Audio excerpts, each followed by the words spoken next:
2, 1. Good morning, everyone. Lisa Sinnott here on the Be Encouraged show with Frank and Lisa. Frank Sinclair. Awesome. Well, welcome to our show where we provide a platform for entrepreneurs and community-based focused individuals to expand their reach and create a positive impact in the Colorado Springs community. Today's episode is brought to you by not sure how to navigate the business world with the new AI technologies.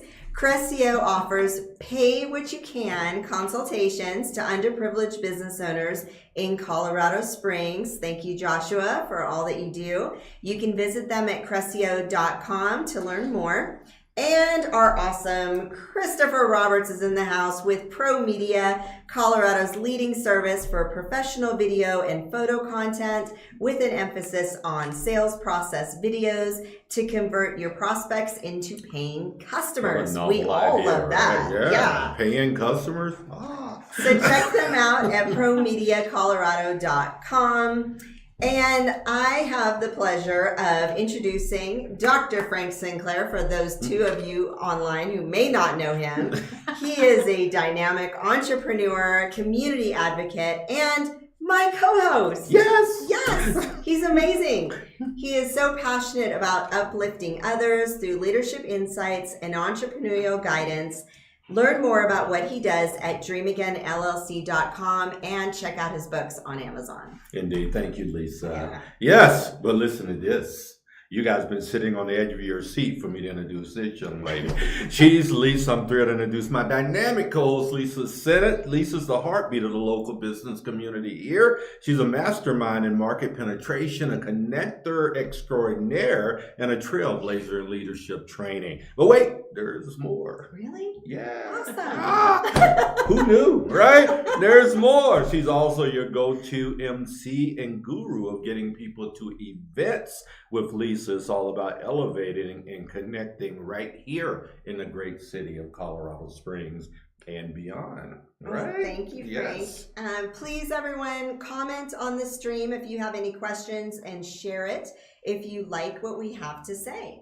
All right, Frank, you want to introduce our amazing guest? I would love to introduce our amazing guest. We so welcome you to the Be Encouraged show with Frank and Lisa this morning, where we have a reach of up to 40,000 people a week that are coming and engaging in the show because we bring incredible humans on the show every week, and they want to meet you guys. So here we go. Lori Marsh is right here. She's our panel host, the lovely Lori Marsh, and she has lost 70 pounds and now works as a health coach to help others do the same. It's not just about the weight, it's about your full holistic life. And I know Lori does a great job with her partner, Chris Marsh, right here as well. Fun fact, he is a former Alaskan fisherman and on those big boats, crabbing, what was that?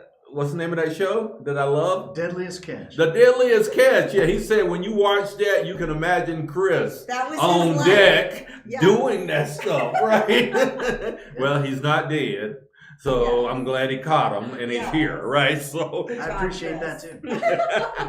He's a health coach along with his wife as well. And the amazing Lance Kohl is here as well. Finally, we come together. What's the deal, We have dude? tried since July to get him on Have the you show. really? Oh, yes. Yeah. Sporting his incredible beard. Yes. I'm just saying, I have beard envy already. So,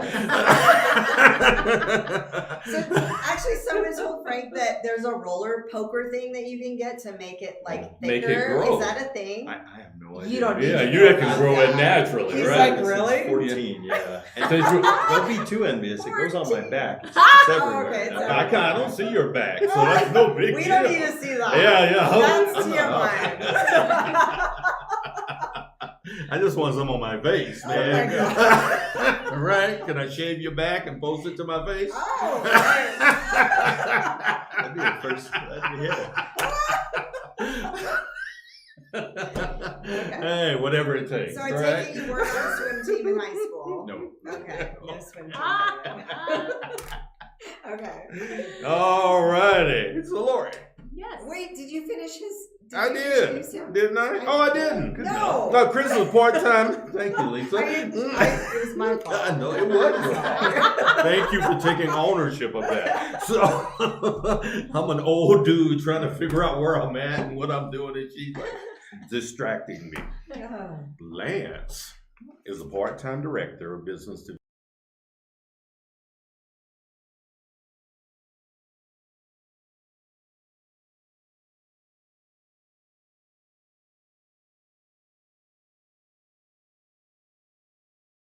To speak as well on Startup Week, Lance, and I don't think I saw you that day, but I was there. Yeah, just so you know, I was They're there. good things. Yeah. Matter of fact, I get an opportunity. We're gonna eat soon, aren't we? Yeah.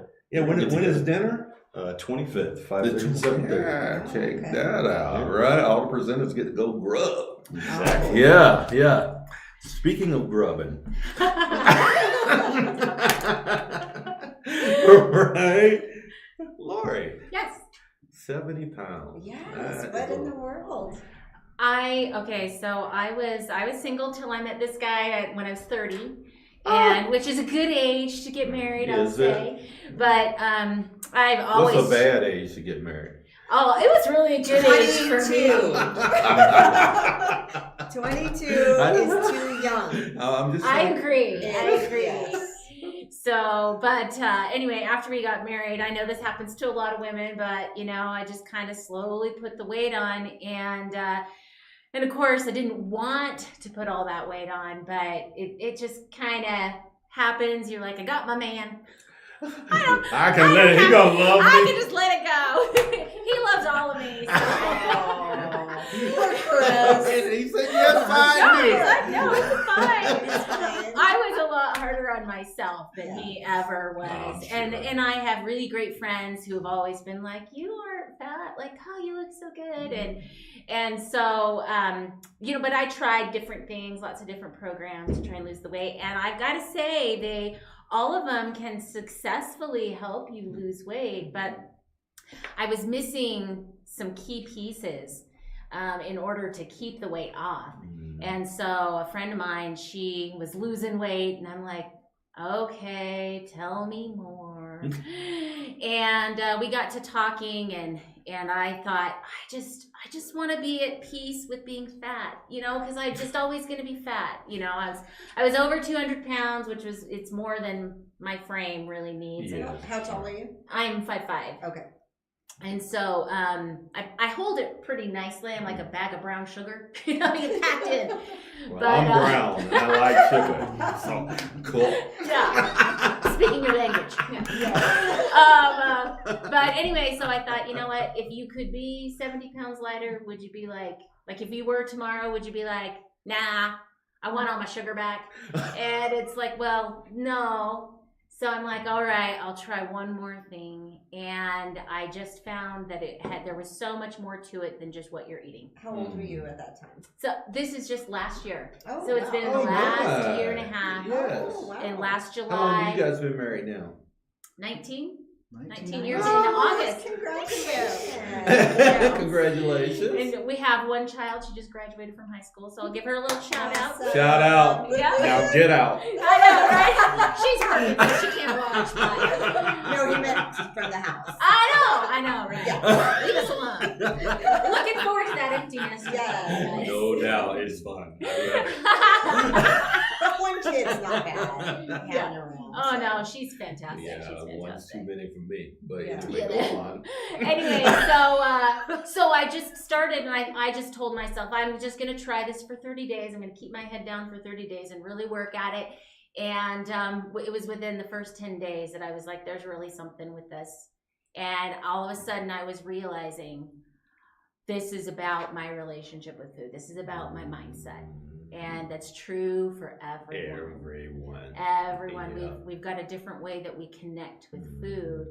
And so And there are other those things. Other things, yeah. Oh yeah, All of absolutely. life, Kinda- yes. Well, and Yeah. it's not just food. It Yeah. can be anything. It could be gaming.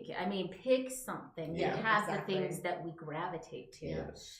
And for me, it was food. If I'm having a hard time, I got to go to the pantry. If I'm stressed, if I'm sad, and leaning on that for support. And I've just realized through the whole process that I'm like, I can lean on other things and use food to actually get me healthy and do good things for myself. So, Chris, how was this for you to transition into this new habits that she started? Did you get on board with her and lose some pounds, or did you just stick with what you normally do? I got on board with her quite quickly, actually. I was eating the foods that she was preparing, and I was losing weight. And I didn't really need to lose weight. I kind of needed to lose weight, but for me, I needed to control my blood sugar.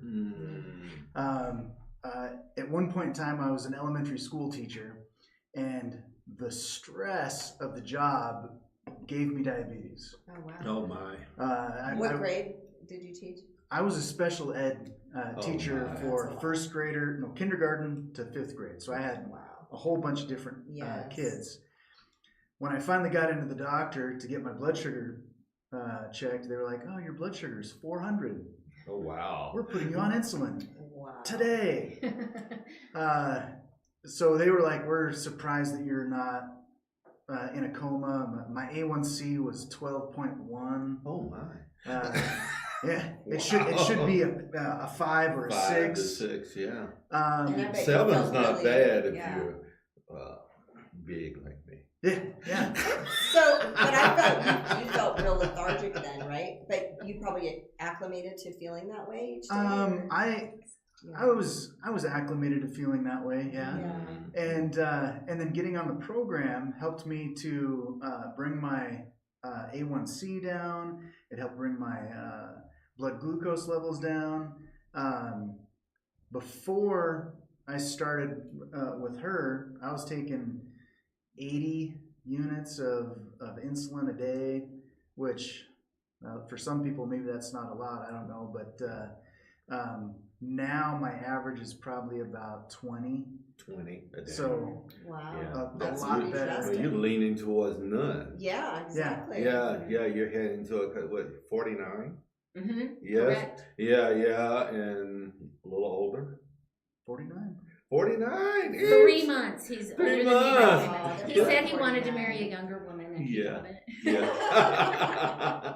My first wife was 3 weeks older than me, and I still send her a message every year going, "Hey, old woman." Yes. Only 3 weeks, right? My new wife is 11 years younger than me, so she sends me a She's doing it message. too. "Hey, old man." Every day. Every day, right? Love you, Michelle. I admire you.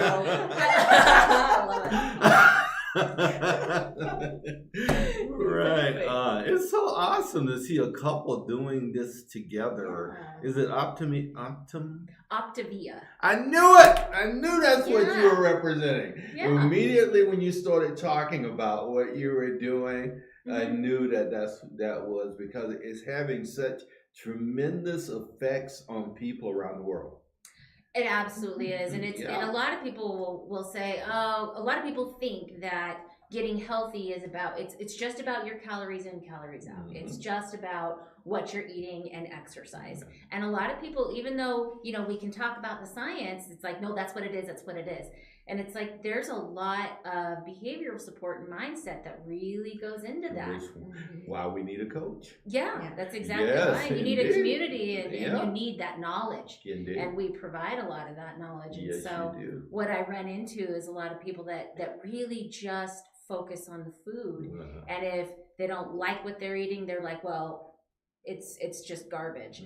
But it's like, that's not what it's about. Your relationship with food is very, very entrenched, and that you don't want to let go of it. Yeah. That's really what it's about. That's the mindset piece. It's exactly the mindset. Absolutely. So Yes. that's what we try to focus on. Yeah. I guess right. You did. I did, yes. It is life-changing for people who will lean into it and let their mindset, be coached. Which you're a walking testimony of that. Yeah. Absolutely. Yeah, Rance. Exactly. What's happening, bearded one? Tell us a little bit about who Lance Kohl is. Yeah, that's a story. I'll try to condense it as much as possible, man. So spent a little bit of time in college forever and a day ago. And one day woke up and went, I think I'm going to join the Navy. And that's pretty much how it went. So 2 weeks later, away I went and spent some time in the Navy. Where How were you much raised? time? Sorry, where did you enlist? Yeah. Like, where were you? So I was born in Colorado and moved all over the place. Spent a And little you time in thought Indiana. Navy? Yeah, my dad. Really? Yeah. Interesting. Your dad was in the Navy? Yeah, Oh, well, that's several right. generations back, all the way back Okay. to Oh, okay. 4 generations back. Yeah, Cool. yeah, a couple of folks in the Seabees in the South Pacific in World War II. Oh, Okinawa. Yeah, all over. yeah. So the Navy just seemed the canoe club, as I so fondly call it, just seemed like it made sense, and did that for a while, and then got out of the military, and How long were you in? I was in for 8 years. Hey, me too. Yeah, Yeah. what branch? Air Force. Okay, Yeah. you're smarter than me then. Yeah. Yeah. He's a numbers guy. He likes numbers. I've got good buddies. I have a good friend of mine was a CCT that I worked with for a while, Air Force, and I always used to give him a hard time because our per diem in Afghanistan was like $1 and some change, and his was like $14. Yeah, they're rich. I was doing it wrong, to say the least. And so Didn't feel rich. enlisted life. Right. Yes, I hear you. And so then got out of the military and came back home to Colorado, and did do 6 months as a contractor in the military back in Afghanistan, which was an interesting period of time, and I'm very glad I don't have that job anymore. And Another thing we got in common, I much did better 6 jobs. years as a contractor afterwards 6 years? with Raytheon. Yeah. Okay. Yeah. I'm glad I don't have a job Yes. anymore either. They paid well, though. Yeah. The pay was Man, good, but That's why most people do it. the mental So, anguish. Yeah. Yeah. I had 2 kids at home too. So Did you? Oh, that's Yeah. tough. when I left for my Afghan deployment, the first one, my daughter was born, and 6 hours later, I left for a 15-month deployment. Oh, So yeah, all I wanted to do was go home and be a dad. yes. And then 3 months home, back for 6 months, and had to get enough money to start a business. Are you still married? No, that didn't go well. So it happens. That's why I asked, because it usually wouldn't. The wrong age to get married is 24. In case Oh, I thought it was 22. Okay. Now I think we it's a found. probably in that region, yeah. You do the best you can. In You your make 20s, mistakes, it's but so tough. You're learning life at that point. we're changing dramatically. Like Yes. when were you on the boat? I was on the boat at 14 years old. It was 16, 18-hour days. Yeah. Being out for 2 months at a time. But I was in the military too. I was in the Army. So Okay. so Thank you for your service. I understand Okay. Yeah. Yeah. being in a hot tent where you're not supposed to be. Yes. Yes. I don't understand that. I was an accountant. And a Oh, DJ yeah. on the side in Yeah. Japan. My job was like a civilian job with a uniform on. There you go. Leave 9 it to to Frank 5. Sinclair to find that in the Air Force. But the military, it's rough on marriages. Yeah. Oh, Oh, yeah. man, Time very away few from make it. family, Yeah. whether that's deployed or Yes. going out and playing military games out in the field or Any of that. training. Yeah. and, Yeah, they wanted you to have a wife. They would have issued you one. Yeah, that's Yep, right. heard that lots. That's what they 100%. tell That's me. such a good way to say it. Yeah. Well, you know what? I gotta say the story real quick with that in mind. So my dad's a Marine, Okay. and so when he married my mom, Mhm. he was a Marine, and he literally did not know that back then you could not pin on captain if you were married, and he asked my mom for a divorce. Oh my! Yeah, literally. serious? Yes. And she said, heck no. And I'm so glad because I'm here. But you know what I'm saying? It's like- but I mean, that was a thing back in the military. And this was that was in the 60s. Really? Yeah. That was crazy. I was single my whole time in military. Yeah. so- You didn't have to deal Probably with made that. it easier for you. Yeah. Smart. Yeah. That was a good move. Yeah. Yeah. It's a good Well, it move. didn't make it any easier as a No. civilian. No. Marriage is tough. I don't Yes. care, right? Yeah. Yeah. Anyone that says that's not true, they're either lying or they're not involved with one another. Yes, Right? exactly. One or the Yes. other. Or they're in their Yeah. 20s. Yes. Or they're In their 20s. In their 20s. Yeah, I was 27 when I got married, so We do the best we can, but Yeah. you know, teenage years, 20s, we think we know a lot more than we really do. oh, And every day I learn something new, and I know way less than I thought I did. It's well, take us more on that Knowledge. journey, Yeah. Lance. You jacked up your marriage. Yeah, I did. It was fun. It was a two-way street, I'm It sure. was very much two-way. I'm just messing but- with you. No, here's the thing. Nobody ever told a sailor that if you meet a girl after 2 months and you marry her, that it's going to go well. They literally tell you that in boot camp, that this is not a good idea. Yeah. We had a kid, and best two things in my world, my kids. Oh. And I'm actually getting married here in about 5 days.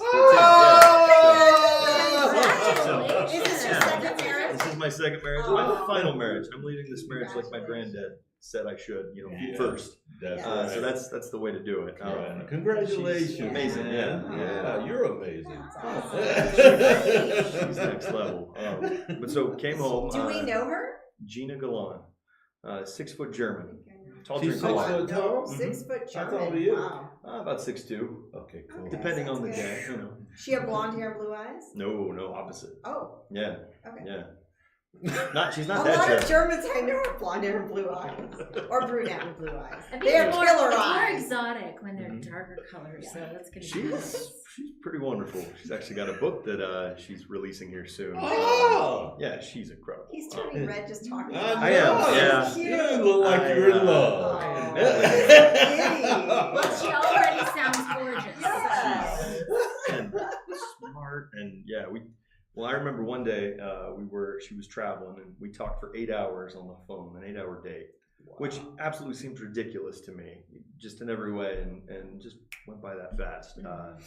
And it's just stuff like that when you can find a partner like that. For all you 20-year-olds out there listening, that's what it's about. How old are you now, man? I'm 35. 35. Yeah. That's So awesome. much better age to do things. Do your daughters approve? Son and daughter. Or son and daughter. Very much so. Oh, good. They have taken to her. Yeah, it's. That's I'm wonderful. lucky. Well, Yeah. I think you're a handsome dude, so she rocked it. Yeah, so, she hey, scored. hey, Appreciate that. Thank you. yeah, Sorry, come Colorado on Springs now. women. He's off the market. Off the market. Darn it. Some of them eyeball you, and 1 million cups, so I gotta let everyone know. Off the market. Yeah. Now you're making me blush.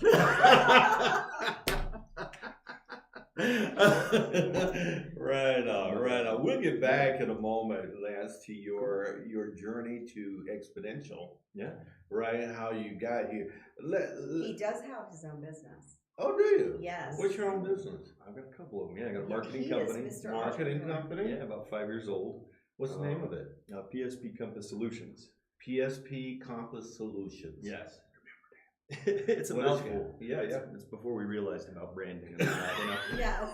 Marketing, not branding. Yes, exactly. And then about 2 years ago, we started up a Web3 wallet, a crypto wallet. The technology is fascinating, but I do make a fair number of jokes about crypto people because they're also the most likely to join a cult. So it is what it is. But My son Yeah. my son has a crypto portfolio. okay, smart. Yeah. So all 3 of my children are C-suite executives in business. So they do incredible work. I'm so proud of them. I brag about them all the time. Yeah. Even though I don't take the credit for the great things they do, and I certainly don't take the blame for the knucklehead things they do either. Yes. So, right? But I'm so happy they're my children. So you're talking about the wallet where people can't go near you and take your credit card information and all that, right? No, it's a little different than that. So it's a digital wallet, and there's 2 kinds of ways to access money in the world. You've got a centralized way, which is pretty much what we all do, and that's the idea that you give your money to a bank or the Fed or whoever you do, no matter where you are in the world. They hold your money, and you rely on them to manage your money, whether it's with U.S. Bank or maybe you're doing a lot of trading, maybe E-Trade or Coinbase or FTX. We don't know about that. And these are centralized. So you're relying on other people to manage your money or the government or something like that. And there's decentralized, which is where this idea comes into play of if I want to buy something from you or whoever, the money should be able to pass between me and you, and the value of it is based off of technology instead of being based on a gold standard or what our money's based off of, which is debt, which we are great at doing as a nation. So, Yes, we are. we are crushing the debt. So that's the idea of what it is. So it's a digital wallet that moves digital currency. And we had it originally as USA Wallet because I like this idea of being able to take some of the power away from the folks that are starting and running the world, which are also starting and running all the wars. Because after seeing a war too, it's not the funnest thing in the world. And But we always have it. I think I That's- read where there's only been 226 years of peace in recorded history, yeah, ever. it's Not Oh, surprising, actually. Yeah. So war is kind of a human nature thing. It It's is. where we go. What's wrong with the puppy? oh, he gets a hairball every now and then. He's 7. Oh, You know how it goes. We have a dog in the house. Yeah, I in get case hairballs everyone's too, you know? wondering. yeah, It's all- hairball. Yeah, it's all the hair, you know. I thought that was a cat. I was gonna say, that sounds like my cat. My anxiety just went up. Yeah. How old's your cat? Oh gosh, how old is he? 10 years? Yeah. Yeah, When I was he is. deployed. Ours is 10 18. years. I know, so I still have Yeah. like 10 more years of. Oh yeah. Yeah. My cat's gonna live Of forever, I hairball. know it. Oh my gosh, That ours is- left us a hairball situation on our bed yesterday. Oh. I was like, seriously? Yeah. We had just got off this huge hike, and we're ready for a nap, and there was Probably so Yeah. no tired. nap in our name. At Yeah, I would have divorced him at that point. Yeah. Oh, Luckily, the The dog. cat? Yes. Luckily, the dog hairball never actually, It doesn't come out. realizes itself. Yeah. Oh, yeah. Oh, that's Using good. financial Oh, terms, good. you know. Okay. So it's Yeah. it's Realize. You're bit of making confidence. Joshua a little nervous back there. Yeah. It's his carpet problem. Just the thought of it makes me sick. But what is something, Lori, that you had to overcome in business this year? How did you do it? Well, here's one thing. So we've done lots of different like forays into business, and some successful, some not successful at all. And I've realized that even though like you know it up here, when it really sinks in, you're like, oh, that's what I've been missing.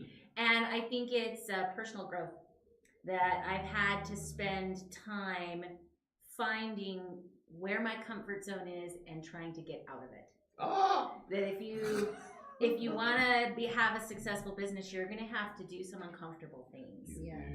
And that's what I've realized. I'm like, I have been a small person trying to do big things, and you got to be a bigger person if you want to do those big things. And so that's really what I've been focusing on. That's And- incredible. I'm just stopping there a moment. You're Okay. That was I such love it. wisdom. I Yes. mean, I'm a Thank business you. coach, so I geek out on that. Yeah. I'm geek out It's a on thing. wonderful things Right. being told. Man, you couldn't frame that better. Oh, well. Whoa, look at you. But especially when you're in business, you're working with people no matter what you do. And even if it's not business, it can be anything. You live in a house, you have neighbors, like people are always going to be a part of your life. There's always going to be a networking component in everything, and you've got to learn to get out of that comfort zone just socially to connect with people. And that's the thing that I've realized. It's like if I'm going to focus on business, you become smaller. Yeah. And you have to focus on people. People. I want to know you. I want to know your heart. And I'm just going to forget about the extra stuff. Yeah. I already know that I'm dialed in as a health coach. So what holds you back socially from engaging in that point of view? What are the specific growth points that are happening inside of you to make you say, I can engage socially? I love that you asked me that, because I feel like a lot of, your past hangs you up. You have these experiences behind you, and you become jaded because people can be rotten. But we spend so much time blaming and living in other people's mistakes. And that doesn't have to be my present. And there have been a lot of hurts that I've carried, and I've carried them for way too long. And I'm like, just forgive and move on. Don't let it be a part of your life because it'll hold you back. And so because of that, what we tend to do as people, and I know because I have friends tell me all the time, they're like, I hate people, how many times have we heard that or said it, I've never said it. I've said it I'm way too patting many myself times. on the back. That just simply isn't me. That makes no sense as I frame in my mind. Right. We can't navigate life without humans. And if I want to see a jacked up human, I don't have to go any further than the mirror. Right. Yeah. Right? Yeah, you don't have to go around looking Right, for yeah. anybody. That's absolutely true. And so for me, it is just finally, it's really true when they say just get out of your own way. Yes. Let those mindset pieces go about other people. Just let it go. It's none of your business. It's a lot of none yet. I just pause right there when you talk about forgiveness, because right now I'm actually doing heart work on forgiving too, right? Because I have, 2 divorces. Now I'm on my 3rd marriage. I mean, I got trauma, right? Sure. But as a Christian, I'm a Christian, and as a Christian, Just the way you say it, It's just okay. absolutely gets me. She's got a bunch of people out That's there the that are thing. like, I'm preach talking girl. trauma. and seriously, and rightfully so, there's all this trauma. But right now I'm doing heart work on the forgiveness piece.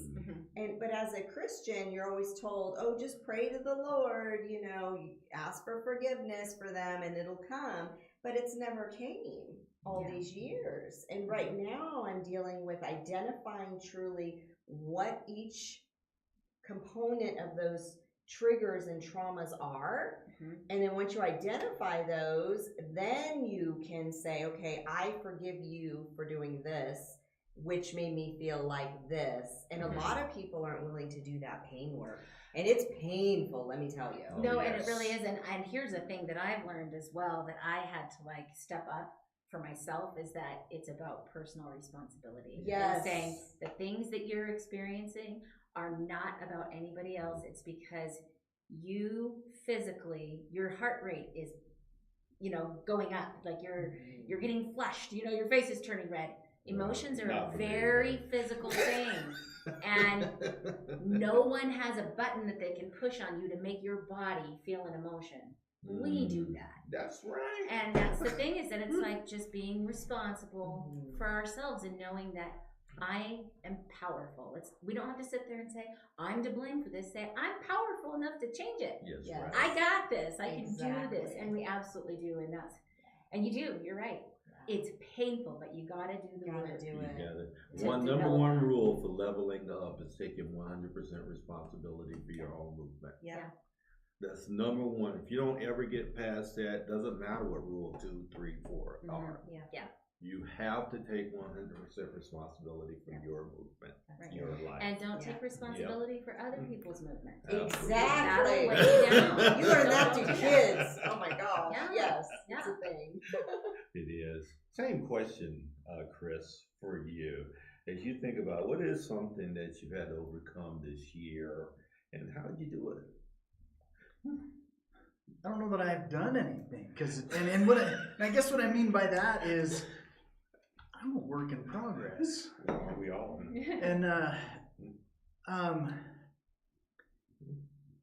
in any business, you can build your business really fast alone. Mm-hmm.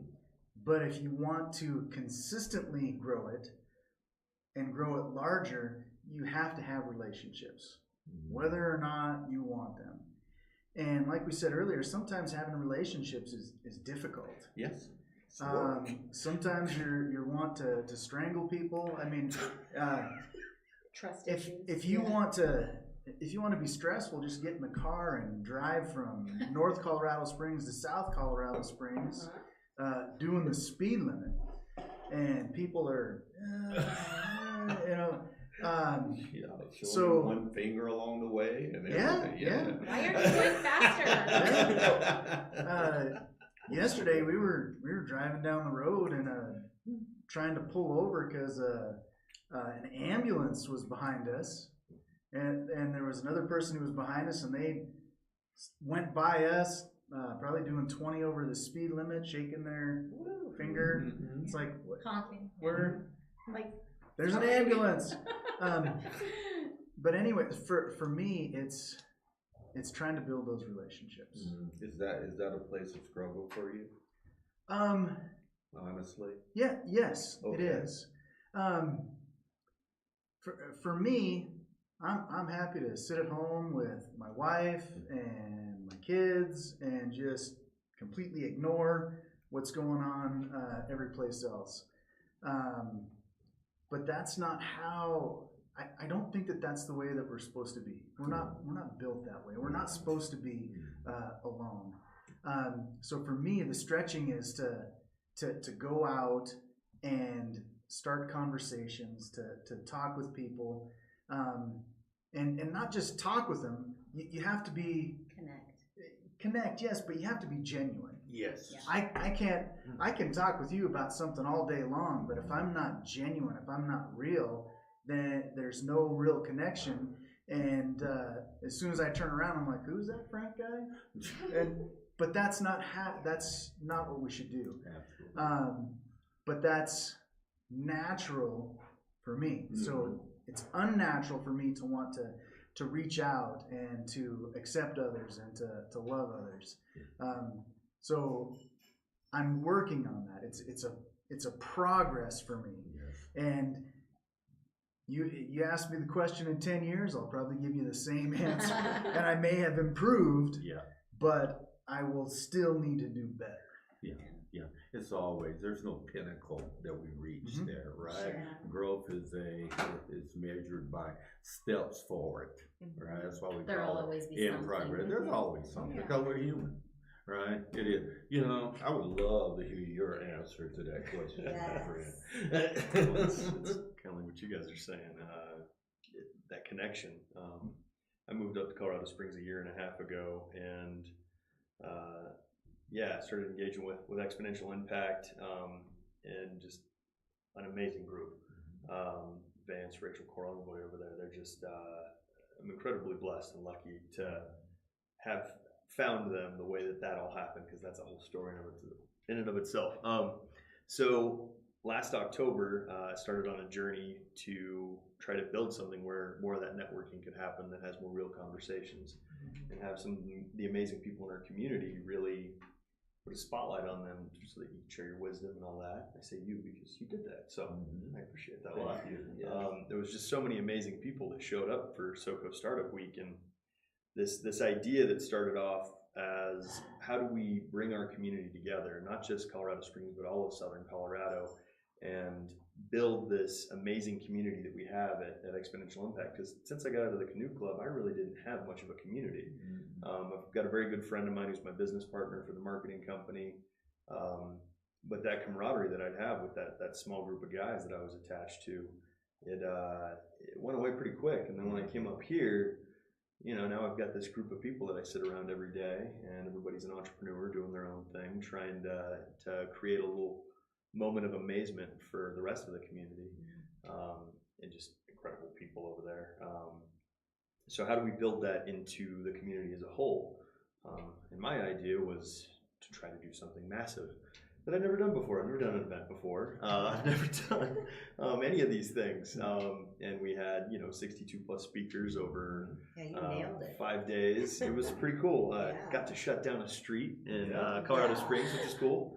And we were 2 blocks away from where the street exploded, so I was really lucky. We were in the right spot. Yes. And Mayor Yemi came down and inspired us, and we ran this for 5 days, from 3 in Colorado Springs, Pueblo, Canyon City. Really amazing how it all came together. So I'd say that was a highlight, but it's so funny when you do something like that, because I got home every night and I could think of 15 different things that I didn't like about the day. When there wasn't enough people there. I own a marketing company, yet I spent the smallest amount of my time on the marketing and more on the logistics. I tried marketing techniques that worked really well for Denver and Fort Collins, what I was used to. Colorado Springs is its own thing. Yes, It's sir. not like that. You can't just do It's radio not commercials transactional and here at YouTube. all. No, it's Yeah. which is funny, because that's what I love about it. Being at Yeah. XI and being able to get to talk to everybody and just learning amazing things about everybody in this community. It's a neat place. So yeah, that SoCo Startup Week was my that was my mountain that I climbed, and I got to the top and went, oh damn, look at all those other big mountains. Yes. We now need to go and how do you get to those? There's that. You gotta go down. But you had to climb the one to be able to see the rest. Yes, And exactly. eat the humble pie, and Yeah. it's great to have these amazing big ideas and go after them. But I had this idea going into it. If it's to be, it's up to me. Really cool idea when you're trying to go through a hard military program to move yourself into this thing within this group of men. But in reality, when you're in this world, the civilian world, the much better world to be in, it's if it's to be, it's up to you, the amazing team and people you surround yourself with, and how all of them are going to show up to the game. Why do you have that puppy with you?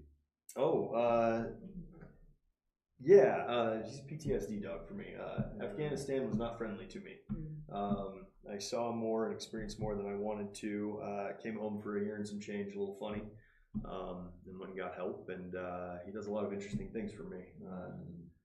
He's the man. He's cool. So he helps me with a lot of things, and he turned me into more of a normal person. How long have you had him? I've had him for 5.5 years. Awesome. You know Victory Service Dogs locally. Yes. Awesome. Yes. Yeah. You used to work with I was him, the right? chair of the board of directors. Okay. A little more than work with him. yeah. Guiding force. Yeah. Very I was a little bit more hands-on than I had bandwidth for, so I had to resign and hand that over to someone that had more ample time. So I got you. Yeah, that's cool. Yeah. Lance, then we'll come back to you guys with this question as well. What would you tell our community? Give us one thing that you could encourage our community with today. And I also want you, before you end, to give some contact information on how they can reach you, your businesses, etc. Okay, cool. Okay. We've got this amazing entrepreneur community that not enough people within our community show up to and get out there and actually engage with and experience. And I'm not just saying entrepreneurs getting with entrepreneurs, the actual community needs to get out there and to start interacting, because whether you are trying to help children read better with a company called Lyrics to Learn by Jeremy Smarts, I'm totally name dropping right now. Drop it, baby, drop it. Because he does amazing work. 36,000 kids helped. Not a single person has regressed. Where's he? He's over at XI. Okay, introduce us. Oh, yeah. I will introduce you to Jeremy. Will he be there Wednesday morning when we go to Walnut Cups? He should be, yeah. Oh, okay. Yeah, he's usually there. It's like all entrepreneurs. He's there at like 7. Yeah. He had his son go off to college, and I'm not going to share his personal stuff. Yeah. Pardon me. Or him, or a gentleman like Mago Lauritsen, who has amazing dance studios, and not only that, but he teaches people how to take something like a dance studio, that niche, and grow it into something that's incredible. So just incredible people. But us owning businesses is great, but we need people to engage with our businesses. We need people to support us. We need people to, the entrepreneurs, whatever preneur you are, get involved with the community. Yeah, I mean, we were all that once, right? Yes. Totally. I had a million, Fabulous. like Mago says, ideas are not the problem. So that's what I would say. Just get engaged with this community. Stop by Exponential Impact. Stop by Catalyst, Epicentral, wherever it is, and just show up to a networking thing and see what it's about. Indeed. Because that's what makes our community great. And how can we reach you, my friend? Perfect. The best way to reach me is my business line, 970-590-4029. Or shoot me an email at lance@exponentialimpact, because that's a great place for meeting and networking and all that. And I'd love to talk to anybody in the community. Indeed, the great Lance Kohl. Yes. Thank you, my friend. Yes, yeah. Chris, same thing. How would you encourage our community? I would tell folks to share what they have. And I guess what I mean by that is I think that everyone keeps themselves closed off to protect themselves. Yes. And if more folks realized that if you were to just love a little more, that if you were to accept a little bit more, that the rough times that all of us are going through because of life would be made a little bit easier.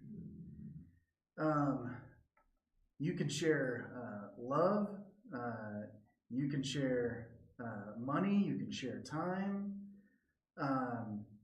And I would say if you're going to share your time, look for opportunities to share that time. Whether that's with justserve.com or the Marion House or other things. There's lots of charities around that help people. And then Lori and I were talking about this the other day. If somebody were to ask me for help, man, I'm right there. But asking for help,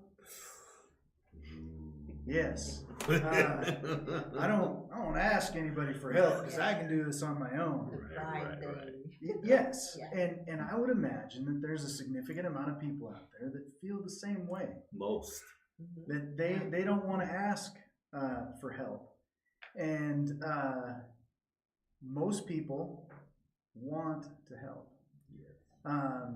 And if we can help more and ask more for help, and be willing to share what we have, our love, our time, I think that as we do those things, I know that as we do those things, that our community will improve. Great. Well put, Chris. Awesome. Thank you very much. Thank you. Lori, take us out with that same question. Encourage us and then make sure you give some contact information for you and Chris. Sure, absolutely. So I just say, to add value to people, and it kind of goes along with what Chris was saying, but something, just a little goal that I've had for myself when it comes to adding value. I want to do something that's kinetic or kinesthetic, that if I look back on my day, I know that I really did add value. It's not enough to just send out good karma, or good energy to people. Yeah. It's not enough to try and, like praying for love, Right. and which I think you got to do. Yes, but absolutely. love's also a verb, It and is, and it's exactly. like, did I pick up that garbage? I know that I observably did something that I can look back, and I did something to add value to my neighborhood or to a friend or to maybe an enemy. It's like just to other people. Like, don't be afraid to add some value that you can look back on your day and say, I saw myself doing that. And then all the other things too, giving those compliments, giving those hugs or that love, whatever. Indeed. And you can find us on Facebook. He's Chris Marsh, like marshmallow. A lot of people mishear that. Which he isn't. Yeah. Nope, not at all. And not me anymore either. Woo! There you are. And I'm on Facebook, Lori Cox Marsh. That's COX and then Marsh, like marshmallow. And then also, don't wait, follow me on Instagram as well as Facebook. But it's DONTWEIGHT. Follow me. So I like that's and he came up with that. He was a brainchild. Don't wait, follow me. That's Yeah. awesome. Exactly. So that's primarily how you can find us. Just message, and that's an easy and not stressful way to try and contact somebody. So Indeed. Thank you, Lori. thank you so much for having me and having us. Take us out. All right. Well, we are wrapping up the show for the first show. If you want to reach out for more people to be with your business, we reach up to 30 plus a week. Isn't it 40 now? Okay. Yeah. I was like, did it go down? Okay. 40,000 plus reach and growing a week, you guys. Visit our new website at beencouraged.net to become a sponsor or request an on-site visit and get your name and business out there to our growing audience. Thank you again for being on our first of 2 shows. We will be back in just a few minutes at noon. Thank you.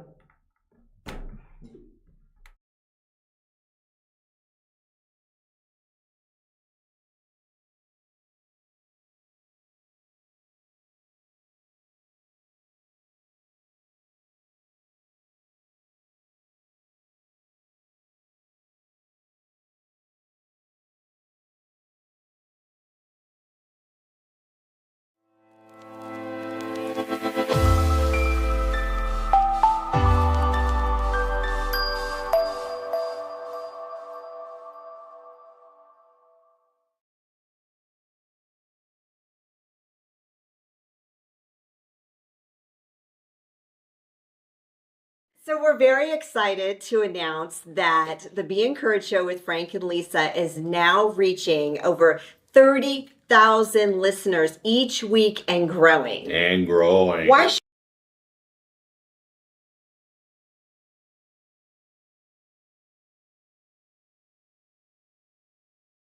From my dad's 40-year grind as an immigrant mechanic to personal traumas such as my mom's suicide attempts, I know life's hurdles. That's why Cressio's mission is to empower the underprivileged right here in Colorado Springs.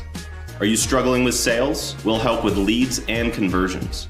Or are you overwhelmed? We'll help with automating your tasks and optimizing your business for staffing. Are you ready to transform? Scan today to start.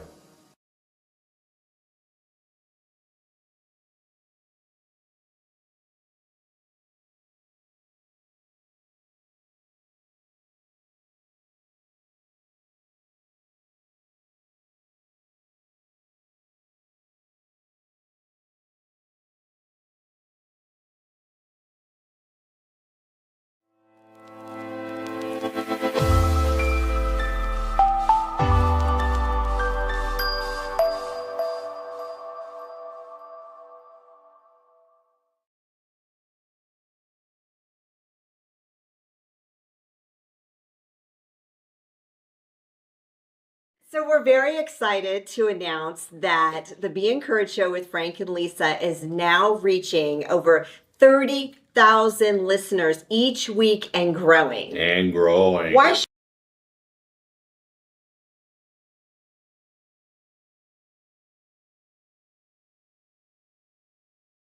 From my dad's 40-year grind as an immigrant mechanic to personal traumas such as my mom's suicide attempts, I know life's hurdles. That's why Cressio's mission is to empower the underprivileged right here in Colorado Springs.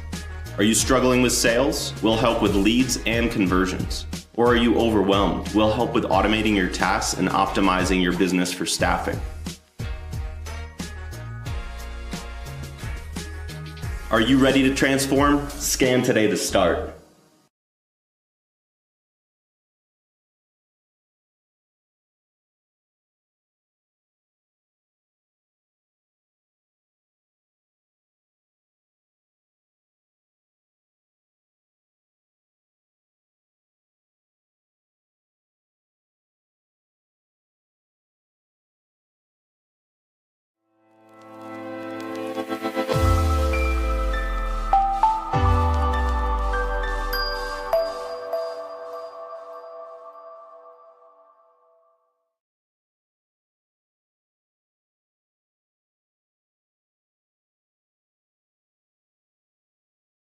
So we're very excited to announce that the Be Encouraged Show with Frank and Lisa is now reaching over 30,000 listeners each week and growing. And growing. Why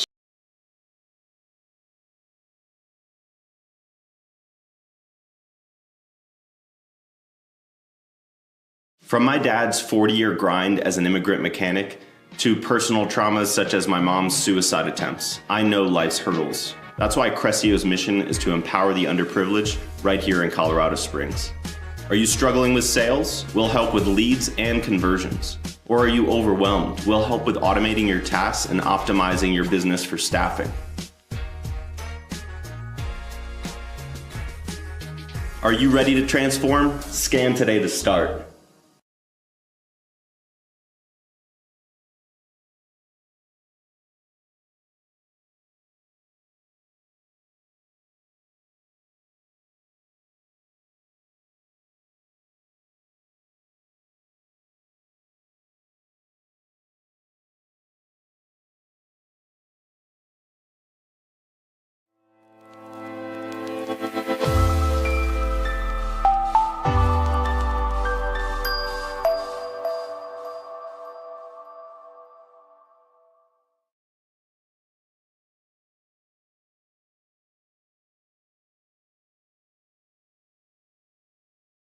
So we're very excited to announce that the Be Encouraged Show with Frank and Lisa is now reaching over 30,000 listeners each week and growing. And growing. Why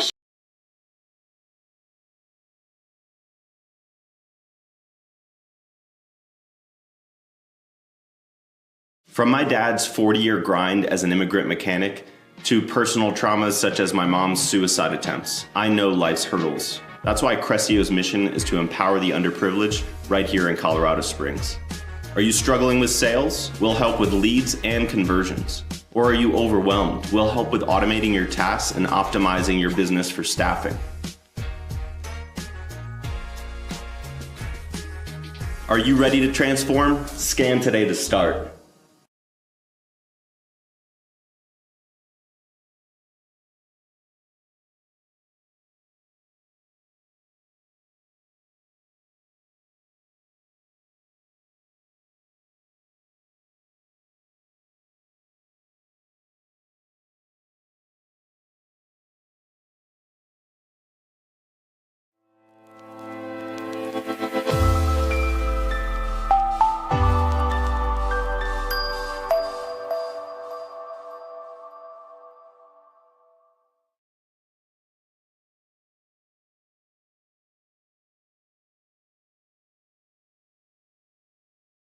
So we're very excited to announce that the Be Encouraged Show with Frank and Lisa is now reaching over 30,000 listeners each week and growing. And growing. Why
Awesome. Welcome back to the Be Encouraged Show with Frank and Lisa.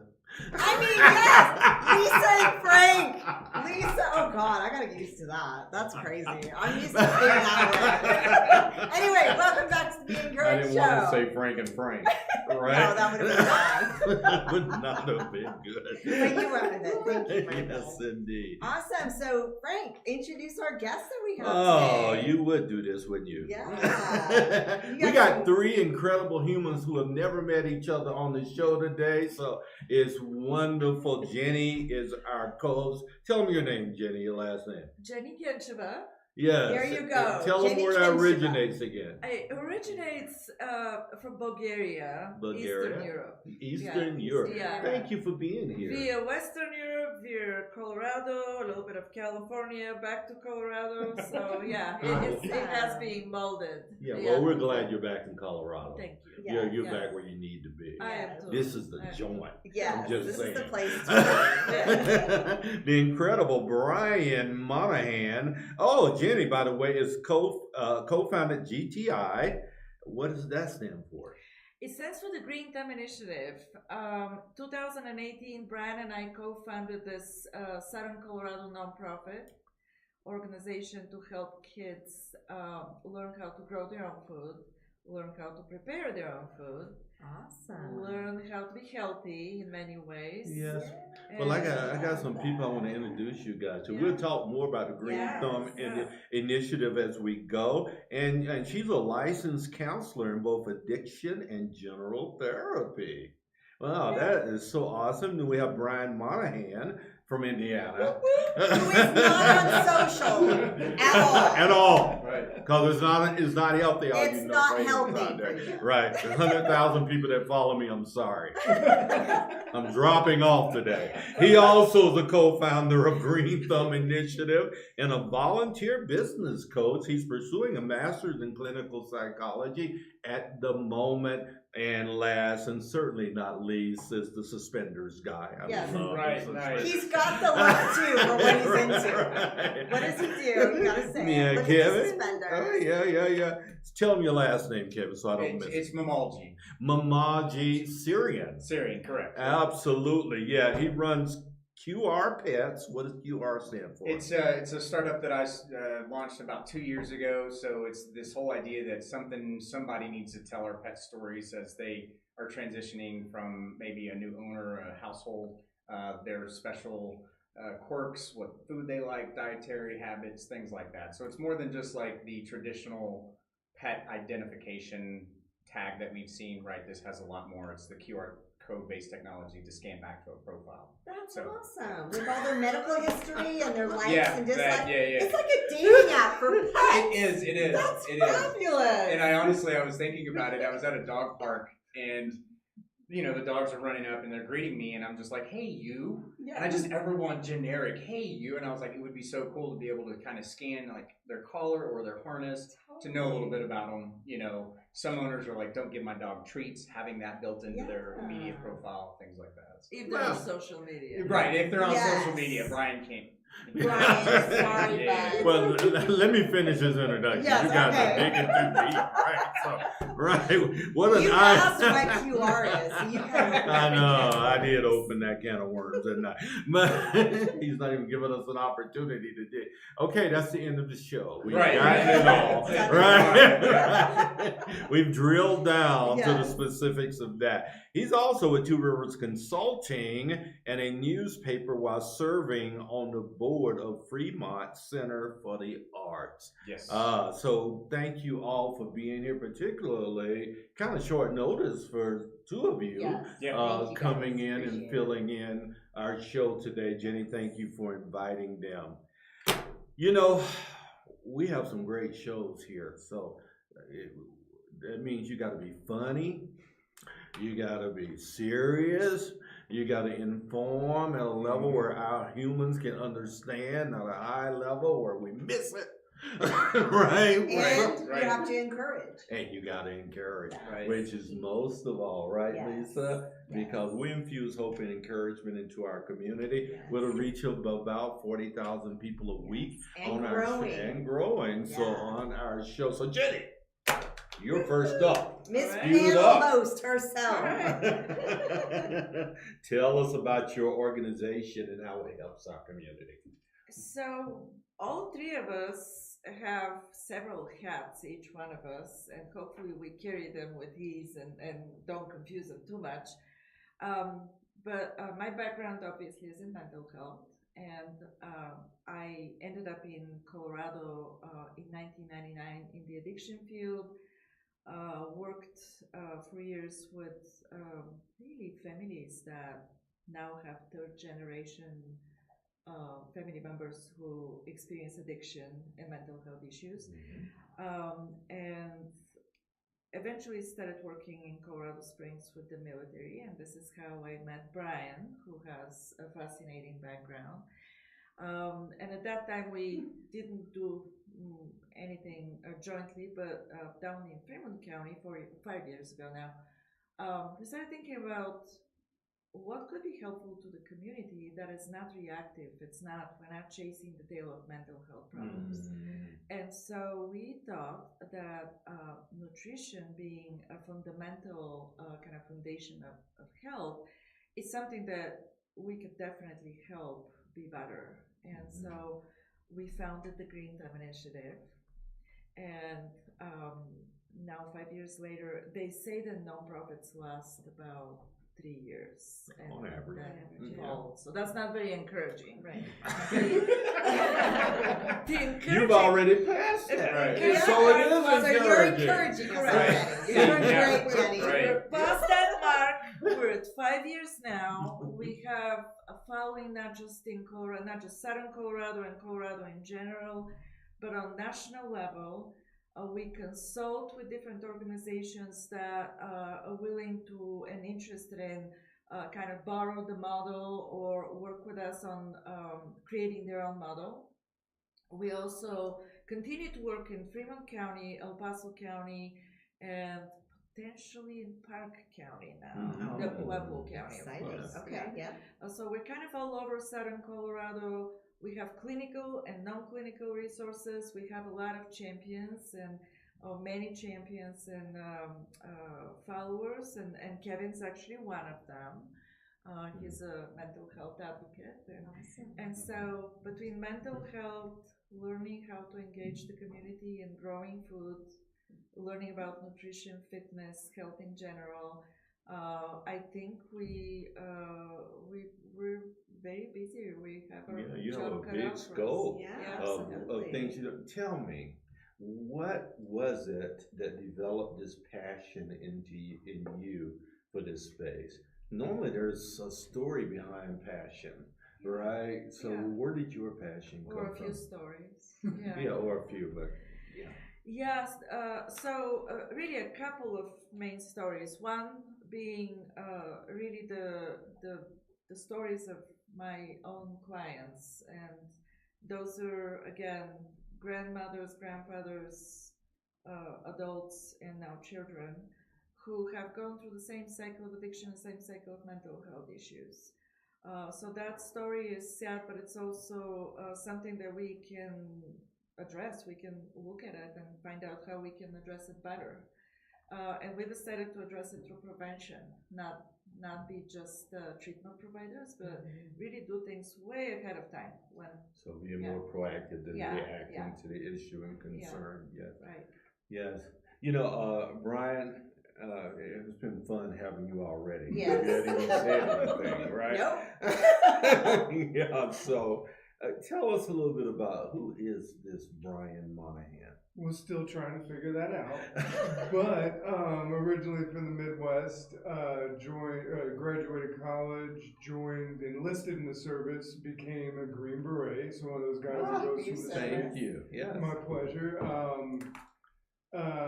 After some snafus, I got medically retired in late 2014, and that's about the time when I ran into Jenni in Canyon City, and we were trying to figure out what we can do for the community, because I had been doing international work because of the service, and she was looking at doing international work. It's like, well, what can we do for our community?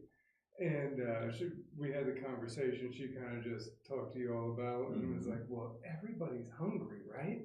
Like, I'm kind of hungry right now. I am hungry right now. And it's like, Very common. Very common. and we're going, well, what's the food culture like? The Samson food deserts, and so we decided to make it all around food, centered all around food, because people can grow this in their windowsills, their backyards. They can cook stuff that they've grown. You can't stop kids from eating healthy food they've grown. You can't get them to find it standing in the grocery store. Right. And then really just trying to give everybody the foundations that we think should be universal, right? Healthy living, healthy habits, coping mechanisms, all that sort of stuff. So they're equipped. It's the same desired end goal as Nancy Reagan, just say no to drugs, but we want them to have the skills and the values and the ideas to say, this is why I say no instead of knowing just no, but what is it? So. Yeah. So why though, Brian? Out of all the things you could be doing on Earth today, why is this the space of your focus? You're not the first person to ask me. I grew up religious and in Catholic schools, and maybe the idea of servitude, but servium, I guess, is ingrained in me, and I felt compelled to do something to help the people around me, help my children, help their children, right? Just give a good, at least, starting point for everyone. And it's fulfilling, it's good work, it's a little, it's not that it's a slower speed than my previous work, but it's nice not having to leave all the time, too.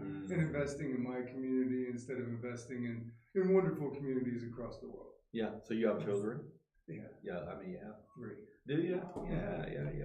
Yeah, that's awesome. So that really adds a layer of heart-led engagement to the work that you're doing as well, having your own children. It does, I mean, as far as providing services and parenting is concerned, I think I follow the same philosophy in both realms, and that's the helicopter parenting. Like, there's no way I can always be there. No, are you making the right choice? What are you doing? It's like, you're going to have to figure this stuff out because we're all busy. Oh, yeah.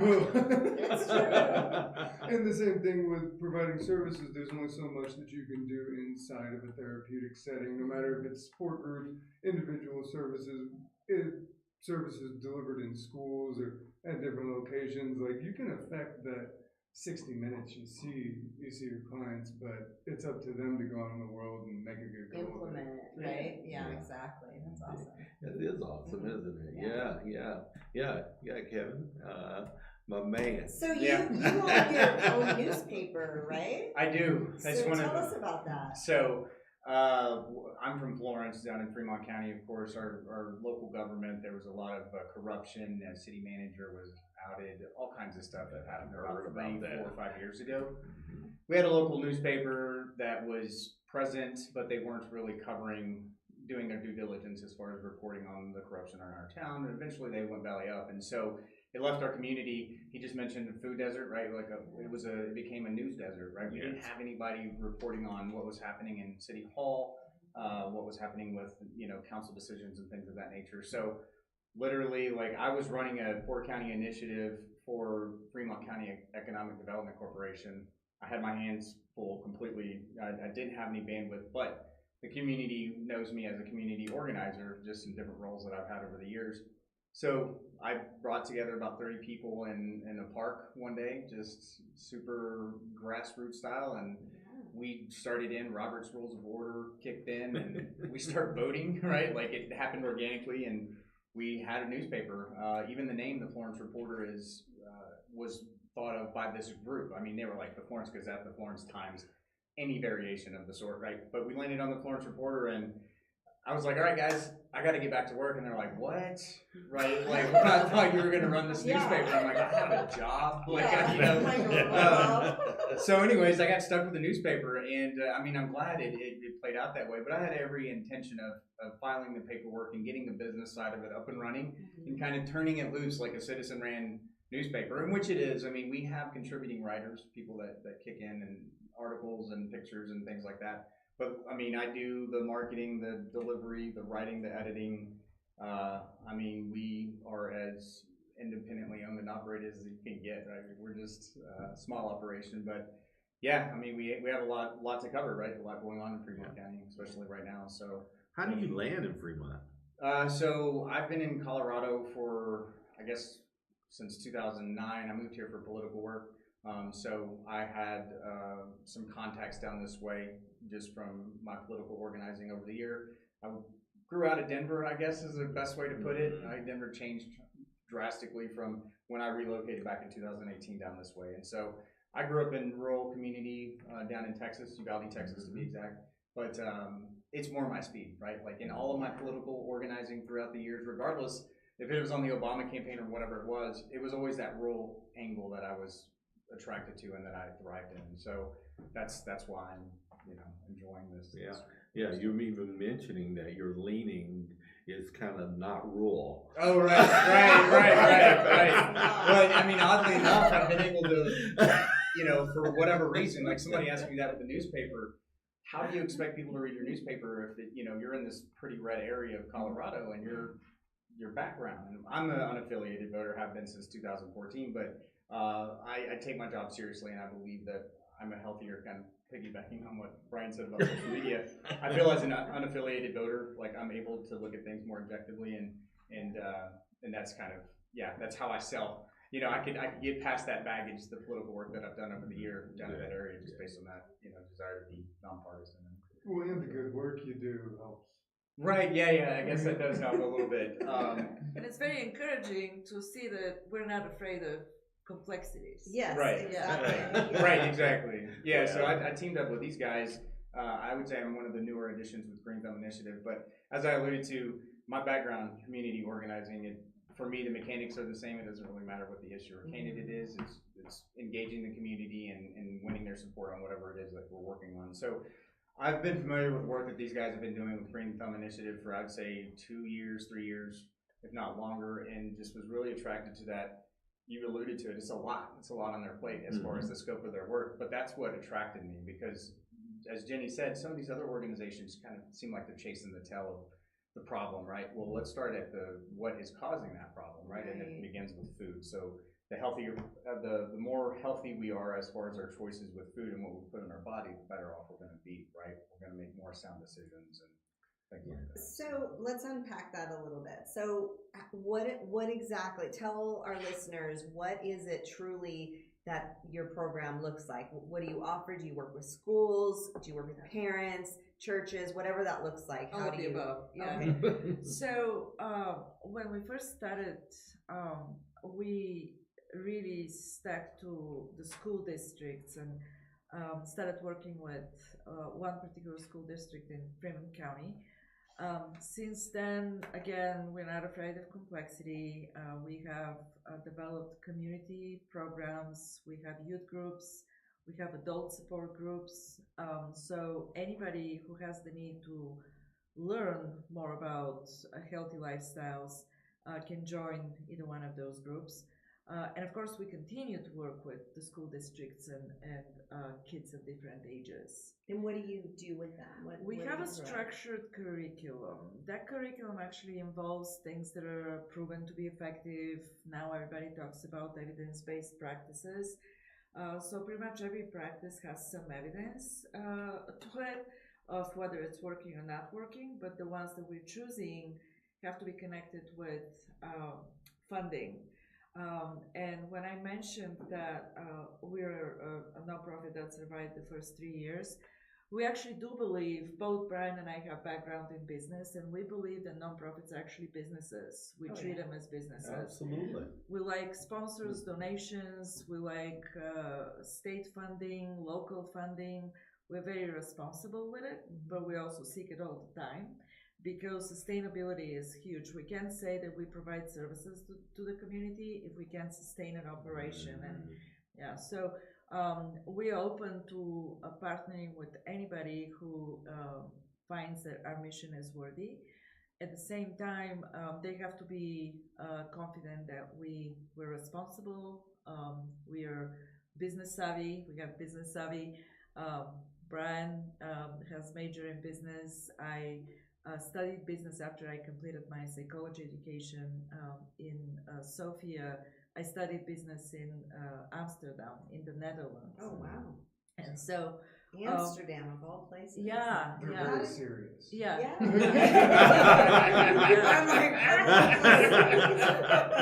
Yeah, I think everybody would wanna study business in Amsterdam because sure. Dutch people are amazing business and trade partners, and they found at the time that what we were doing in Eastern Europe is worthy of support and helped us develop a kind of a training program that we ran for years. So back to GTI. GTI provides enormous opportunities for communities, and specifically in El Paso, we're in a process of exploring partnering with downtown business entities, partnerships, art institutions, schools, anybody who wants to look into that prevention aspect of their work as well as our work.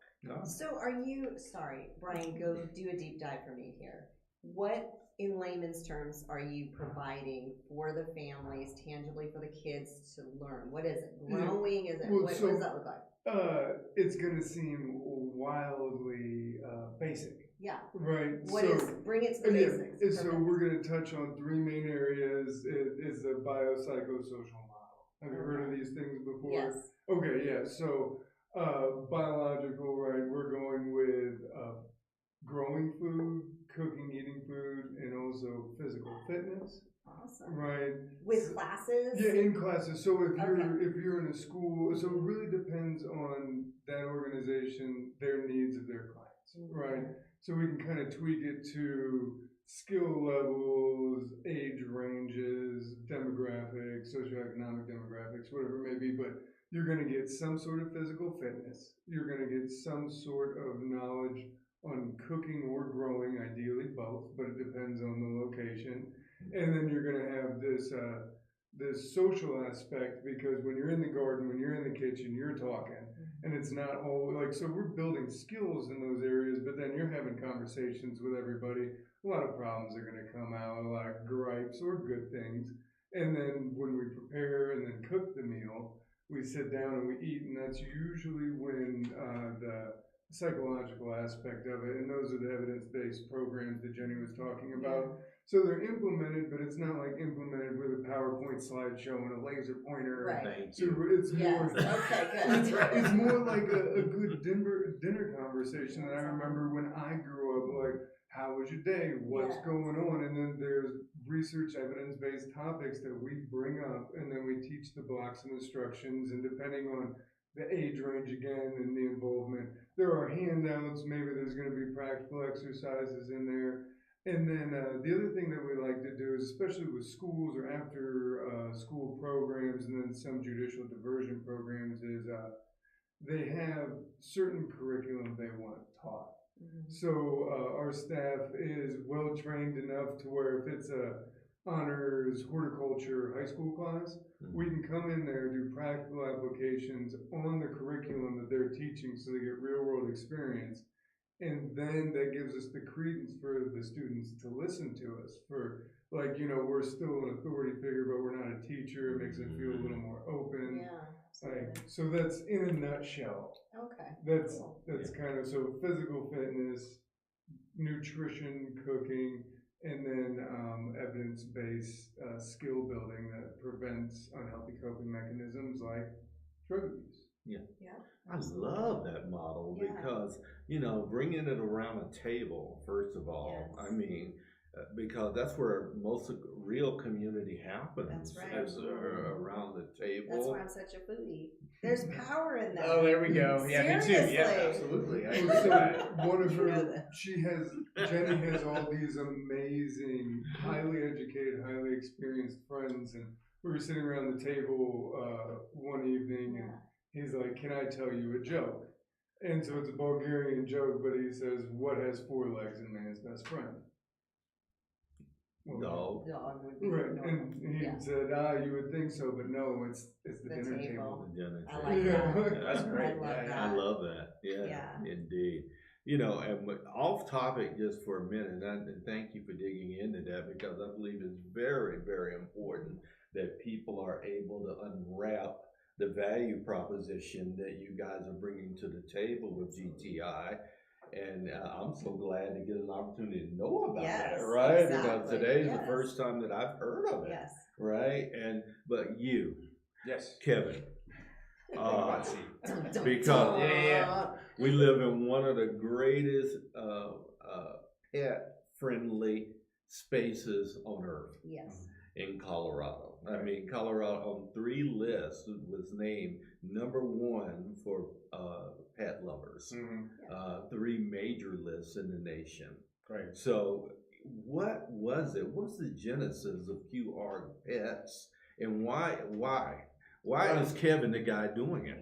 So I'm a cat lover. These guys, well, you're not on social media. I love cats. My wife would love you. I'm a cat girl. So I have 3 cats. I do not have children, I do so they too. are my I children. have kids too, but So total cat guy, and this is of course a little bit self-serving, this whole project, but you know, I shared the story about at the dog park and wanting to interact more genuinely with the animals instead of hey buddy and hey buddy and hey buddy, right? Like, but I have 3 cats, and I'm a part of a lot of groups, animal pet trade groups in rehoming, and these stories are heartbreaking where 2 cats, brother and sister, litter mates, they've lived together for 15 years, and their parents, their owner died, right? And then you see this kind of vicious cycle play out where these 2 cats are then separated, even though they wanted them to stay together, they couldn't do that, and then they get rehomed over and over again because either they have behavioral issues without their sibling, without their litter mate, or they have a special diet or whatever, and no one's communicating that story for the animal. And so I felt like there has to be a better way, right? Like I guess to boil it down a little bit further, like consumers, and like when we purchase something, you want to make an informed purchase, right? Absolutely. So if an animal has this information that follows it throughout its lifetime, then you're able to have that story behind what that animal has gone through, right? Like, so there's a lot more sympathy. I have, out of my 3 cats, they all have really bad, terrible habits. Like, I don't want to get into it. But I mean, they use the litter box. They use the litter box. But I would like to have a profile like for them that's specific to those quirks, so that again, if the cat is constantly needing attention and playtime and that kind of stuff, people are aware of that, and so maybe adopting this specific animal isn't the best fit for my family or whatever it may be. So kind of that compassionate thing for the animals. Like we can't, I mean, it's so tragic to see a cat, dog, or another companion animal like rehome 2 or 3 times, right? And you can see the like spirit. In Fremont County, we had one that was in the Humane Society that was rehomed 3 or 4 times because it had bad legs. It had this deformity or whatever. And you could see this dog when it was brought to the Humane Society, it was like, yeah, I'm a dog, I'm happy. And then like the 4th time, like it was brought back, his spirit was broken. Yeah, Absolutely. And it's like no one can tell the dog's story. Yeah. You know, and so that's kind of like the QR pets. Oh, what incredible. I just love that. You see that expanding? I do. I mean, so I launched that like 2 or 3 years ago, hot and heavy, moving it forward, and then I started a newspaper, and then so the QR pets is absolutely a passion of mine, but that's where all my time and energy is right now with the newspapers. Really? So what's your biggest pain point this year with QR pets? I'm sorry? What's your biggest pain point with QR pets on building that business? And I would say, so I've been in communication with, they have a pretty vibrant startup community in Fremont County, believe it or not. So I just got plugged in with Startup Colorado, so chasing funding, right? That's pretty much what we have. So that never happens, right? I thought that I had it, right? So looking at it, it made sense to me. I'm like, I just need like a Google document to compile this information for users. But when you have that robust of a database, it has to be customized, right? So that's really where all the time, energy, effort, finances are being directed, is building out a customized database that can be functional and accessible by users and compartmentalized. And of course, there's the safety, the security stuff as well, right? While we are focused on the animal, we still are obtaining user information from people, and so that has to be stored in a specific way so that it's secure. So that's really where we're at with you should definitely brainstorm with Joshua. With absolutely. He's a whiz in that arena. Yeah, for me, I mean, anyone, you know, my background is business as well, and as I think about it, it seems so scalable. I mean, the idea seems incredibly scalable. I mean, and a lot of people would be so on board if they knew about this. I know your bandwidth doesn't allow for pushing it forward, but I would encourage you to get the word out, and we're helping you today. Well, even in the senior industry, you know, because they're rehoused, and I'm really big in the senior world, and they need that. Right. I mean, Because she's my partner, that's why she's big. I see. Well, see, and that's why I said there is that self-serving, because I think about that, like something happens to me, my cats are, I mean, they've lived together their entire lives, and it's going to be, they need to be rehomed in I would prefer them to be rehomed in a way that's, you know, like I've described, right? So there is that self-serving, like I need to get these guys taken care of as well, you know, so, but self-serving typically is the genesis, because who can see a pain point closer than someone that's intimately involved in it, right? So, so don't be apologizing because you're trying to meet your own needs, right?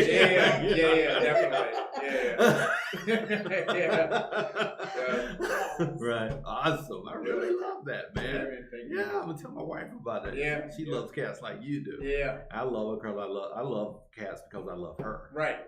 That's right. It's not an option. I don't know. She probably kicked me to the curb first. Right. Wow, this cat's 18 years old. You know, and he's been with me. We've been married 17 years. Okay. Tell him his name. BC. Tell me what that stands for. Before Christ. At 18 years old. That's an old cat. Yeah. No, Black Cat. She Just asked Black me. Cat. She asked me to name it. Black Cat. That's awesome. Right. BC. I am curious, Jenni, what brought you to America? I mean, really, a friendship and the dude. opportunity to work with. Dude, come on now. Tell us the truth. Look at the camera. It was a She's dude. not looking at me. Nope, not gonna do it. Honestly, it's not. Yeah, it's not economic reasons and it's not romantic reasons. Oh. It's business reasons. I'm Okay. sorry to break it to you. That Straight sounds from so Amsterdam to here. I'm or- sorry to break it to you. Oh, that's Yeah. boring. It wasn't a dude. Today on Connections with Jenni. I'm a boring person. With some spikes. Yeah. You can probably cook good Amsterdam too. and then London. Yeah, playing in those important environments for then the transition of Eastern Europe to really a more vibrant economy, and they have achieved it now. I'm really enjoying that when I go back. I was working in those places and befriended this amazing woman who loves cats. She's in New York City now, and she has a nonprofit that has to do with cats, so I have to connect. Yes, look at that. Yeah. Are you single? Uh-huh. Do you have a woman or? Oh, yeah. Okay, you're good. Yeah. We know a lot of people. Do you have a woman? I'm just If asking. you don't, we got you. Now we got you. We got over 40,000 and growing reach every week. That's our side hustle. Yeah. Right. Love Connection. We do that to you for free. Love it. It'll be just cats. It'd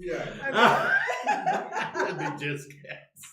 But yeah, she was in London at that time, and so we finished the project, and she had parents living in Canyon City, of all places. And so she encouraged me after we finished the project to come on vacation with them.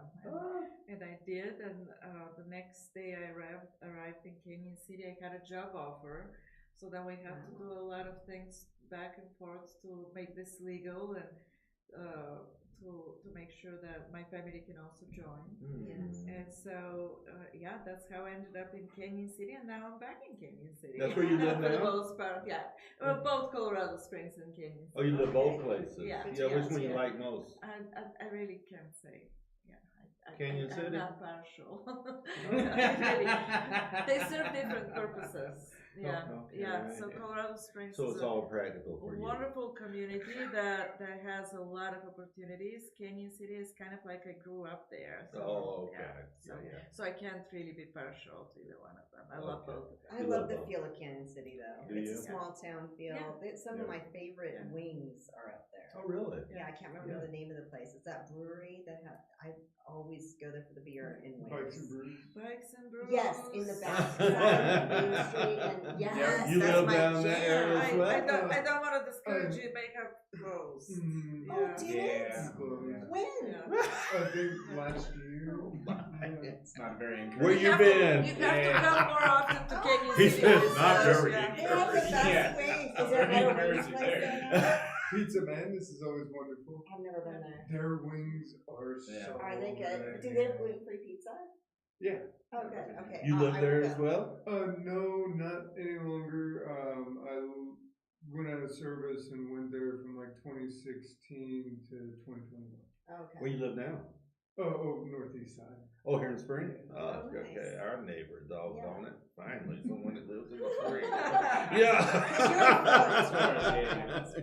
Fremont County. Fremont Yeah, tearing it up. Yeah. Trying to do my best. This is awesome. See, our reach is slowly getting out there. That's We're right. seeing Yeah. Yeah, our show's all the way Yeah. in Kansas City. Canyon City. Canyon City.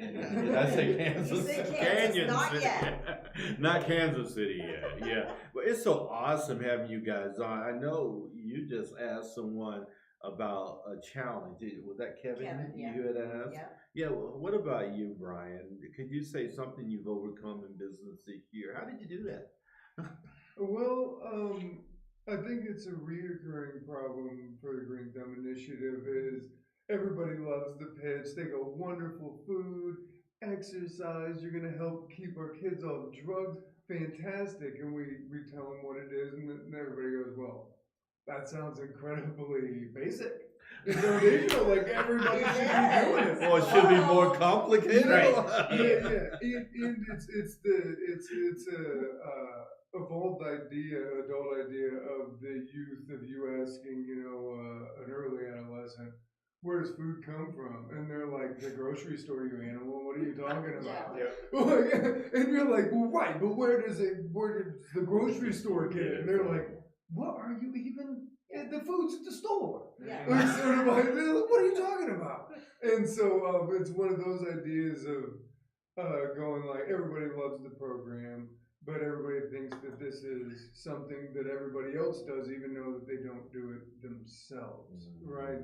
And then helping them bridge the gap or connect the ideas of, if we can instill these values and these skills early on, it's really cost effective because treatment on the back end is pricey. And we definitely support all the spectrum of substance use disorder treatment and care, but we definitely implement the prevention and also the support and recovery support.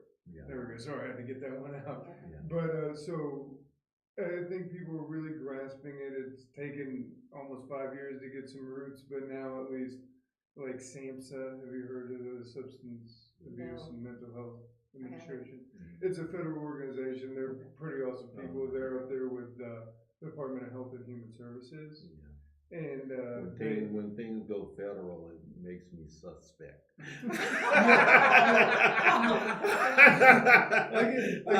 can definitely appreciate that. I can definitely appreciate that. But they started really recognizing it for everyone. Like, if this is a base we can provide for everyone, then maybe there'll be new problems, but at least we won't be dealing with the same old problem. Yeah. My daughter, in total transparency here, 6 years meth addict, my baby girl. Wow. Yeah. So our family went through In high school, right? Yeah, 16 to 22. Yeah. She was a meth addict. Yeah, now she's a CEO. So Wow. things have really totally turned around in her projection and trajectory of life. Thank God, because I thought she was going to die in the midst of that. Yeah, wow. I really did. And addiction seems to continue to carry the stigma around. In my view, I think we were made for addiction. Sure. We just simply are being addicted to the right things, right? Right. Yeah. When it's not a morality.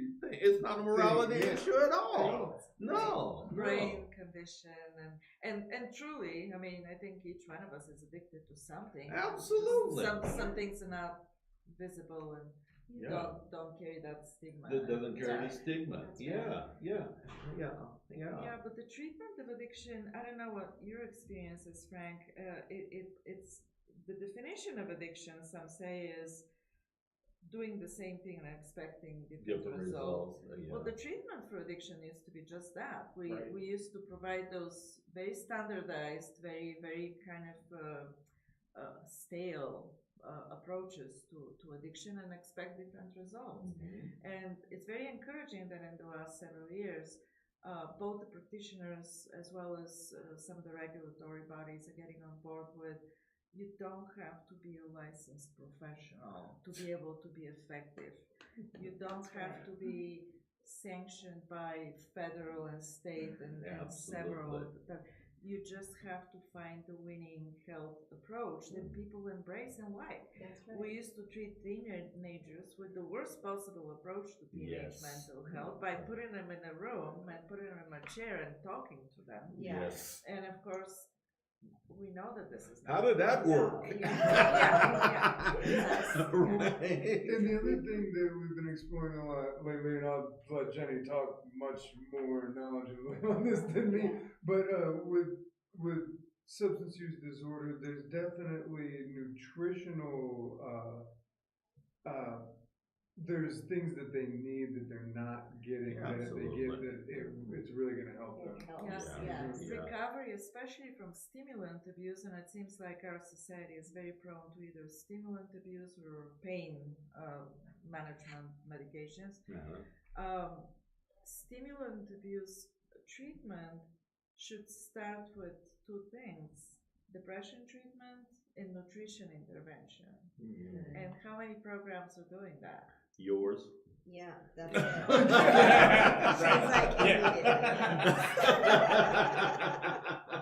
There we are. You know, Kevin, I wanted to mention one thing, because one of the things we're really pushing here in the Front Range is the arts.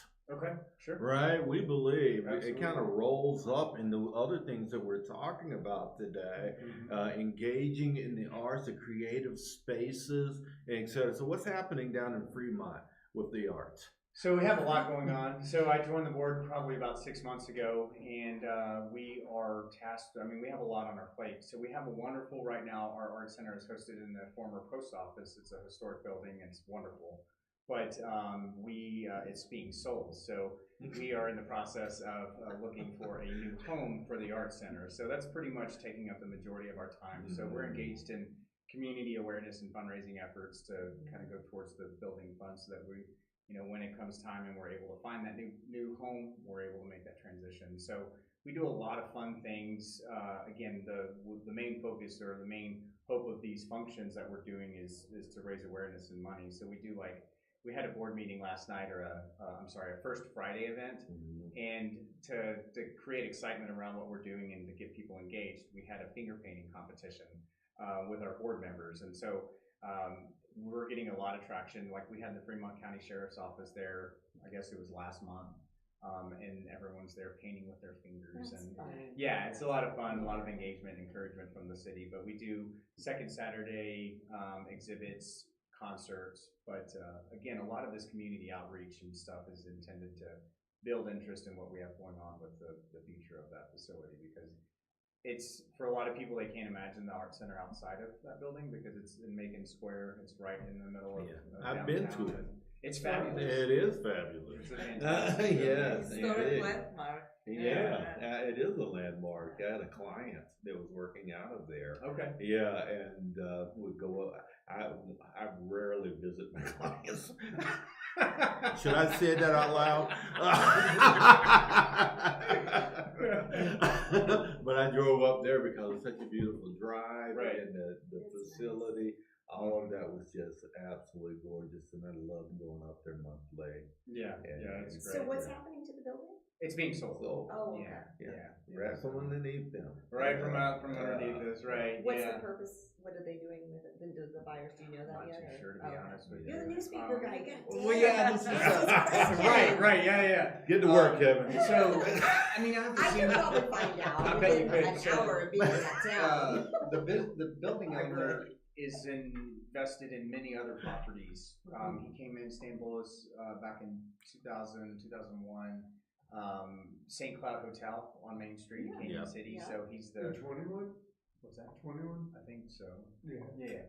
So, but yeah, he's involved in different real estate dealings and what have you. And so I have to imagine there's, you know, it would be a business transaction, right? Like sell it to somebody. But Well, contrary to what I said just recently, art is not just business. So art is kind of like this very elevated form of humanity. So Yes. I agree with Kevin. We have to look into every opportunity to maintain the art scene in Fremont County and here in Colorado Springs. Colorado Springs has so many art resources. We have clients who are very involved in the youth art scene in town, and amazingly enough, those are also the young people who recover the best. Yes. And if we remember, we're all designed to create. Right. Every human is. We are. We're our best selves when we're creating something. Right. Right. So if we're looking and not pigeonholing the term creative space, where there's people that are excluded from it, then we can really reframe the whole idea of being creative. Right. So I'm hoping that helps with people. We're winding down, Lisa. Sure. Yeah. We are. So I just want you guys to do one last thing for us before we do that. Would you tell us one thing that you'd love to give to the community to encourage them? And if you want to give some contact information for your business or who you are, just want people to reach out to you, you can give that as well. Oh, we would love that. Yes. We would love that. So, interestingly, in the context of just the prior conversation, proactive approach to mental health, looking for new ways, innovative ways to help families, both kids and adults, and looking at creativity, we would like to incorporate some form of art creation in the GTI programming as well. And because we have a lot of friends who obviously are partial to the arts, I don't think that's going to be very difficult. Yeah. We already have one coach who is a designer, and so both for El Paso County as well as Fremont County and Pueblo, we would like to have a strong creative component of the program. Yes. Yeah. As far as our contact and how people can get a hold of us, www.greenthumb-initiative.com. Greenthumb-initiative.com. Indeed. Well, I'm so glad to hear about your organization. Yeah. Thank you for the opportunity. Yeah, absolutely. Kevin, tell our folks something encouraging and some contact if you'd like. Sure. Let's see. I'm in the hot seat once again. I created this little tagline with my newspaper, and I think I've already mentioned it. But for me, the newspaper thing, it's bigger than just the news story about the local football team and what's happening in the stadium or what have you. It's about accountability. It's about the integrity of our communities, right? And with the disappearance of local papers, independently owned papers specifically, it's becoming more and more hard to find a reliable, trustworthy news source. And so my pitch, my tagline with the newspaper I've created is similar to food. Local news is best when it's locally produced, right? And so I feel like the closer to home, right, with food, right, we want it closer to home. It's going to be better for us, more nutritious. Same thing with news, right? So I have people reach out and they say, "Hey, man, national this," and I'm like, "I'm not touching it. Yeah. This is local, hyper local, right? Yes. Like, if you want that news, go find it. But we're gonna stick to the local community stuff. So yeah, we got a lot of interesting stuff in community, don't we? oh, we do. Indeed. Yeah. FlorenceReporter.com. FlorenceReporter.com. Yeah. Indeed. And also, Brian. Yeah, definitely greenthumb-initiative.com. Go there if you want to learn more about us. And I think my be encouraged, be positive statement would definitely be, remember that your mind is one of the most dangerous places you can be, and everything that goes on up there is probably worse than your real life is going to be. So get out there and try and make the world a better place day by day.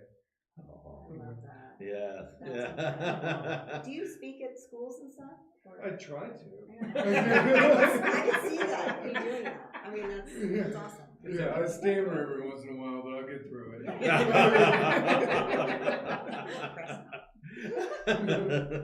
Well, I live a stammer-free life. That's great. Mostly. Yeah. Speaking is what I do. Before we wrap up today, I want to thank our guests again for being a part of our show. And let's spotlight our sponsors once more. Cressio, not sure how to navigate the business world with your new AI technologies? Cressio offers pay-what-you-can consultations to underprivileged business owners in Colorado Springs and beyond. If you want to reach out to them, visit them at Cressio.com to learn more. And the fantastic Karen Butcher, who owns Westco Insurance. She's my insurance agent. She's mine too. Indeed. And she loves helping people, 23 years in the business. Yes. Some are her original clients still. Reach out to her at westcoinsurance.com. Awesome. And remember, our mission is to extend hope and encouragement and help people realize their potential through networking, collaboration, and community involvement. Please help us further our mission to help others. Visit our new website at beencouraged.net to become a sponsor and get your business name out there to grow to our growing audience of 40,000 reach and growing. Like and follow us on Facebook and subscribe to us on YouTube. And as always, Frank, it was a pleasure co-hosting with you today. Yes. And thank you again for coming on our show. Yes. Yeah, the great Lisa Sennett. We have to always end on that because she is amazing. I am so glad you're my friend. I am glad you're mine too, Frank. Right on. Be back next week with the Be Encouraged Show with Frank and Lisa here between 11 and 1, encouraging the community forward as we grow together to be the very best that we can be. Have a wonderful week. Thank you.